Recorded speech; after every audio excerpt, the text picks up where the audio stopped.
Hi, everybody.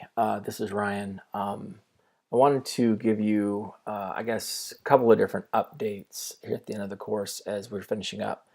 Um, I figured this was the easiest way to do it. Hopefully, the fastest way to do it. I know that time is definitely a consideration here. So I wanted to say a couple things just so that we're kind of all on the same page. First, I'm going through and grading as fast as I possibly can the work in this class. I really appreciate the patience that you all have and the grace that you've shown me in terms of getting stuff back to you in terms of the grading. I apologize for the fact that this has taken a while, and I will get everything done as soon as possible. But I do want to say a couple things. One, if you have a question or an issue, please reach out to me via email or send me a text message or give me a call. Again, my phone number is 208-850-3007.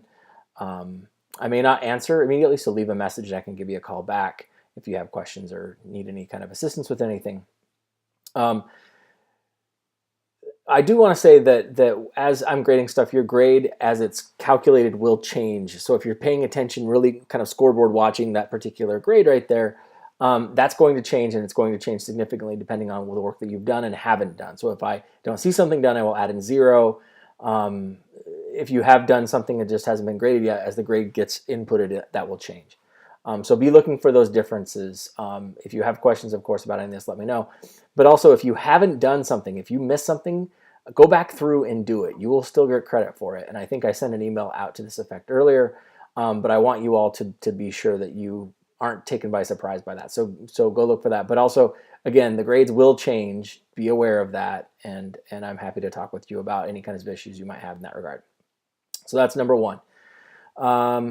Number two, I guess I'm really kind of interested in talking a little bit about your research papers, the drafts that I've seen so far. Thank you very much for those of you who have submitted drafts, even partial ones. I know this is a busy time of the semester, and doing a rough draft and doing peer review can be challenging, but many of you have done this, and I say thank you. I've made comments on a number of individual papers in the different group message boards. Not everybody's, for a variety of reasons, not the least of which is I just flat out don't have the time. And I know that you want to know the grades of the other assignments that you've done in this course. So I'm trying to balance the need for feedback that can help you now versus feedback that can help you now. I guess feedback that can help you in something you're working on versus feedback that maybe just gives you a sense for where you're at in the course, or a better sense, a more accurate sense. But I want to say a couple of different things. So if you haven't already seen, and go back to the message boards for your groups and just check to see if I've made any comments. I've made some, so maybe go back and check to make sure that you didn't miss them. But I did see some overall kind of points that I'd like to raise, some overall kinds of, I don't want to say issues or problems necessarily, but just points of emphasis that I think I'd like to bring up before you all get too far into your papers and turning them in. So number one, it's really important to make sure that you have a thesis statement or a main point. And it's important as well to state that main thesis or point up front. So a lot of you seem to have kind of points about ways that you could use specific rhetorical appeals, maybe ethos or logos, online, and which one of those worked better with the particular audiences that you're working with. Like, that's fabulous. That's a really interesting point to raise, right? The effectiveness of certain rhetorical appeals online. That's like really neat idea. You need to state that up front to say, okay, so in this, effectively my project, I tried to reach out to folks online. Eventually I found out that the most important thing I needed to have was ethos, except for in these kind of circumstances where I needed to use logos. So that's going to be the thesis statement. You state it up front. Don't make it one of those kind of surprise papers where at the end it's like, surprise, here's my point. Make sure you have it at the beginning. That way the reader knows kind of where you're going and kind of can put all the evidence that you talk about throughout the paper into context. So that's kind of number one. Number two, the thesis works best in these particular kinds of papers. Again, these kind of traditional academic research papers. When your thesis statement is something that places your experience with service learning into relationship with the stuff, the ideas in the literature. So let me see if I can give you kind of an idea of this. literature can be kind of broad, right? So it can go from the stuff we read in the class to the stuff that we've been finding in our library research. But one of the things you can think about here is like how, just as an example, how your work on social media has been successful or not successful. Maybe, and think about that in relationship to what Gary Vaynerchuk says in his book, Jab, Jab, Jab, Right Hook, I think is what it's called. Remember, we've read several chapters out of that book. He kind of talks about how the best thing that you really need to do as a social media marketer is to have a bunch of jabs. And the jabs themselves are these kinds of little bits of content that really aren't asking much of the audience except to kind of keep them engaged, keep them involved. And then the right hook is, again, it's this boxing metaphor, right? The right hook is where you ask them to do something, to sign up for a newsletter, to buy a product, to call their representatives, whatever it is. And so maybe what you found was that's right. That could be a way of helping explain maybe how you had a success or didn't have a success in your social media work. It could also be that maybe you found a success in ways that Gary Vaynerchuk's ideas don't really account for, a way that Gary Vaynerchuk's ideas don't really help you understand. Maybe you're adding something to the kind of points that Vaynerchuk mentions here. Maybe what you're saying is like, while jabs are really effective at keeping people interested, there isn't such a clear distinction between jabs and right hooks as Gary Vaynerchuk might say, and my experience kind of demonstrates that. Does that make sense? So the idea then is these thesis statements and these kinds of papers tend to work really, really well, or best, I would argue, when there's a very clear line between the point you're making in the paper and what other people have talked about in other texts, in the research, in the literature, whatever. Does that make sense?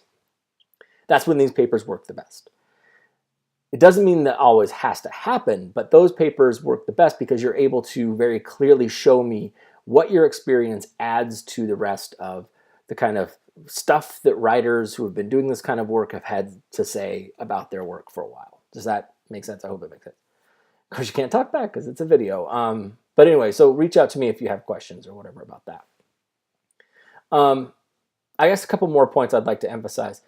Remember, it's important to be focused, as the kind of last comment just mentions. It's important to be focused in the body of your paper as you're writing it. So this is not to say that, for example, it's a good idea to just tell the story of your service learning project. Like, I did this, and then I did this, and then I did this, and then I did this, and that all taught me this.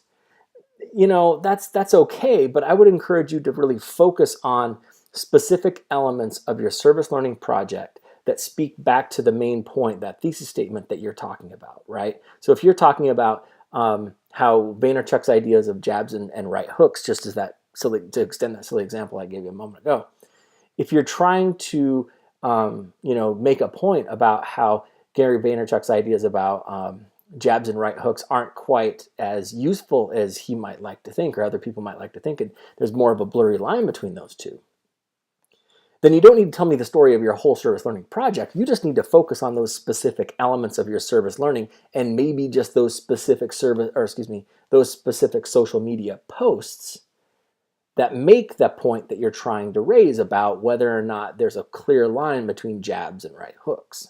Does that make sense? You don't need to tell me the whole story kind of blow by blow to get to that point. It would be helpful if you gave us some background, but you don't need to kind of like say, and then I did this, and then I did this, and then I did this. Now let's go back and focus on the two things that are really important.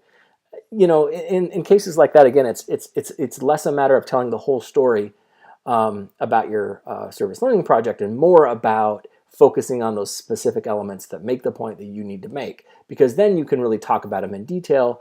Because 10 pages does, I know you're not thinking this right now, 10 pages can fill up really fast. And if you feel like, oh, I'm done, you get to 10 pages, you think you're done, and you haven't made that point that supports your thesis statement, then you're not quite done in the way that I think you would all like, as readers of your text. So don't just tell the story of your service learning project. That's going to be something that's going to cause trouble for you.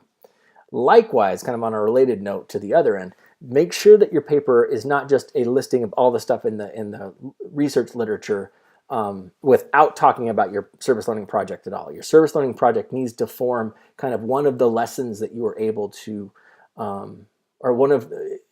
Your service learning project needs to be the experience you had that gave you a lesson that you are now kind of, you've got that lesson, right? The thing you've learned from your service learning project. Okay, now you get to kind of compare that lesson to other people who have done other projects and written about them in the research literature. And you get to say, well, mine is this and yours is that. Okay, well, mine adds this new kind of set of knowledge about what it means to do this work. Does that make sense? So be sure, we're not just writing a general paper about service learning and whether or not it's effective, just as one example, or online education, if that's as one example. Again, we're talking about what did your specific experience with service learning or whatever your project is. What did your specific project teach you about, service learning, education, writing, creating community? It could be any of these different topics, right? But that's the thing is your service learning project figures very importantly at the center of that. So remember not to leave it out. I guess one kind of more, I don't say nitpicky, but kind of smaller thing that's really important too, a technical issue, is as you're including quotes in your paper, don't just drop them in. When I make this announcement on Blackboard, I'll have a link to a web text that talks about quotation sandwiches. This is an important kind of concept that I know a lot of English 101, well, my one English 101 class talks about it. English 102 classes talk about how to use quotations, and rather than just dropping them in, where you start a sentence just with a quote, and then the quote, and then end a quote, and then that's it. There's no relationship between your writing and the quote. That's a problem. That's something I don't want to see too much of. So if you've got some quotes like that, please, please, please, by all means, use this quotation sandwich method to incorporate them into your text. And the short version of the quotation sandwich is you have to introduce your quote. Introducing your quote means you need to tell me who's saying this thing or where it comes from or whatever. So don't just drop it in. Have some kind of lead into it. That's number one. So then you have the quote itself. Then don't just expect the quote to speak for itself, because sometimes it doesn't, or at least it doesn't speak for itself in the way that you as the writer think it might. So it's important to also explain the quote. So in this quote, James G is saying blah, blah, blah, blah, blah. Like, just focus on the thing that you want to take away. And then in the last part of the quotation sandwich, because I guess you think about a sandwich, like the introduction to the quote is the top slice of bread, the falafel or bean paste or meat of the sandwich is here. And then you have two kind of bottom slices, one where you explain the quote, and then the other where you connect it back to your own ideas. Sorry, my dog's barking. So anyway, that's kind of what you need to do. So explain the quote, say, in this quote, James G says whatever, whatever, whatever. And it's not exactly verbatim. You just kind of rephrase it in your own words to focus on the big point you were trying to make. And then you say, this is an important concept for the point I'm trying to make here because why? Okay, so that's the move you're supposed to make. Try that. It's going to be a lot more effective than just dropping in a quote and expecting that quote to do the work that you're trying to do. I think that's it. I think that's all I'm trying to say right now. Again, if you have questions, comments, concerns, whatever, let me know. Your paper's not due until the end of the day on Sunday. So there's still some time to get some work done on it and to get some kind of more, go through and revise things a little bit better. But if you have questions or whatever, let me know. I'm happy to help you. Good luck with everything. Again, I appreciate your patience and your hard work this semester. Projects that, like the ones that I've asked you to undertake this semester, are not easy because it involves a lot of figuring out. What I've hoped through the process of this figuring out is that you are able to learn something not just about kind of, what it takes to kind of navigate in the world of service learning, but also what it takes to navigate in the world as a writer. Again, there's no, ultimately there's no given audience, right? You have to kind of, I don't say fight for your audience, but you have to find your own way as a writer in terms of, communicating what you want to communicate with an audience that can do something about it. And so all of these kinds of moves, while I know that they're not easy for us as writers, and certainly not easy for you, I mean, in a class like this, many of you probably just want to, write a paper for me and be done. But ultimately, my goal is to make you learn to be writers in a world that's going to be messy and is going to be difficult and really needs to hear your voice flat out.